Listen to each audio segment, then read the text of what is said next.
Rachel Zegler is extraordinarily woke, but she's woke in a way that's quite deranged. No one on the right side of America can stand the star of this movie. But you don't seemingly like your own character, so she comes off as an insufferable, whiny brat. The star, Rachel Zegler, is unbelievably charmless in public. I'm a narcissist. I don't know.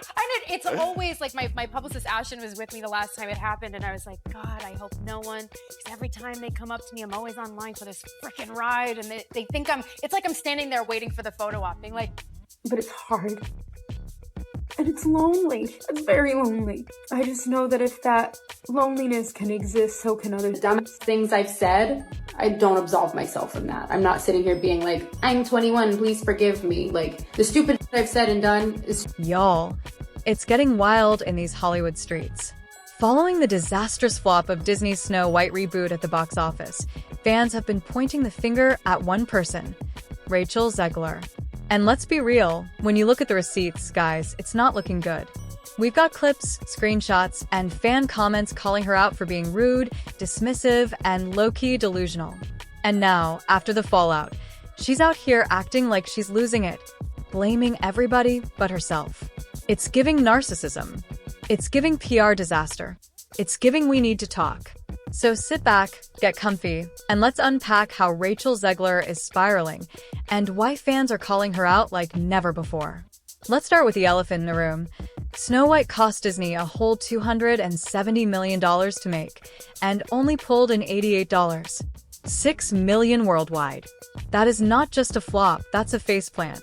The movie was already under pressure, but instead of rallying the fans or doing cute promo, Rachel went on a full anti-fan tour, dragging the original film, trashing the Prince storyline, and making everything about herself. Like, girl, read The Room. Even people who were excited for the movie said they lost interest after... And by the way, she's starring right now in Broadway's Romeo and Juliet, so don't go see that. Okay, she writes, I find myself speechless in the midst of this. Another 4 years of hatred, leaning us towards a world I do not want to live in. Leaning us towards a world that will be hard to raise my daughter. And that's where things started spiraling. Let's talk about that Jimmy Kimmel Live interview. Rachel tried to make a little self-deprecating joke and called herself a narcissist on national TV, and it backfired instantly. Now, normally, that kind of joke might get a little giggle and move on, but because of everything going on, fans took it as confirmation of what they were already thinking. And guys, it didn't stop there. Jonah Platt, yes, the son of the movie's producer, publicly dragged her, calling her narcissistic and immature. He went in, saying her attitude and politically charged posts during promo messed up the whole film and hurt the cast and crew. Like, not your producer's own kid airing you out in public. That's next level embarrassing. Now look, celebs speak on politics all the time. But Rachel took it to a whole other level. She went online and told fans that voting for Kamala Harris was non-negotiable. She even said people who didn't agree with her should unfollow her because she didn't need their business. You're starring in a family movie. Your whole job is getting people to buy tickets, not telling them to kick rocks. Then, when the election results came in and Trump won, she posted about how it was for more years of hate and ranted about the end of reproductive rights. Now, everyone's allowed to be upset about politics, but the way she went about it? Real aggressive, real off-putting, real alienating to half your audience. And the fans? They did not let it slide. I get stopped for photos every time I'm online for the Snow White ride, and it is I have to pretend like, oh, well, crazy that we're in front of... And here's where it gets wild. Multiple clips started popping up of Rachel being straight up weird or dismissive towards fans. One of the most talked about moments?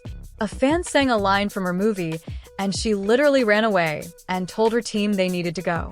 Another clip showed her saying she hates when fans see her at the Snow White ride at Disneyland. Even though, hello, you literally are Snow White.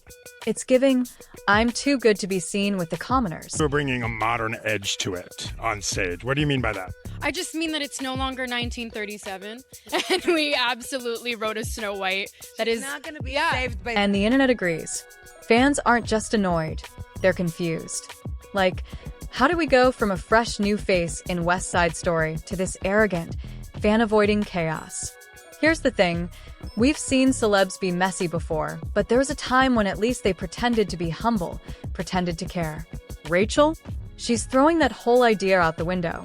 She once said she has to pretend not to know she's at the Snow White ride when fans approach her. Girl, that's literally your job. You don't see Ariel ducking and hiding when a fan recognizes her on a float. It's the attitude, the side eyes, the constant complaining about being seen. Meanwhile, she's the lead in one of Disney's biggest fairy tales. You can't make this stuff up. And the new speaking of origin attitude, story for her name. remember that Variety... It's not a progression at all to me. My issue with it is exactly what you said. There are actors, dwarf actors, that live, that dream to be in a major motion picture such as this Disney remake. Where she said Snow White isn't dreaming about love anymore, but about being a leader? Now, don't get me wrong. We love an empowered queen. But the way she said it, it felt like a dig at traditional femininity. And fans caught that hard.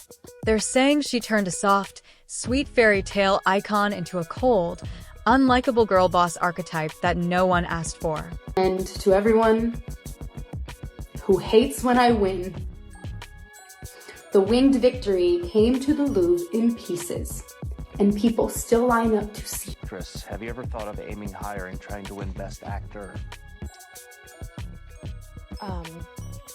Yeah. Good question. It is good. It's thought-provoking. Your superhero character is called Captain Marvel. Yes.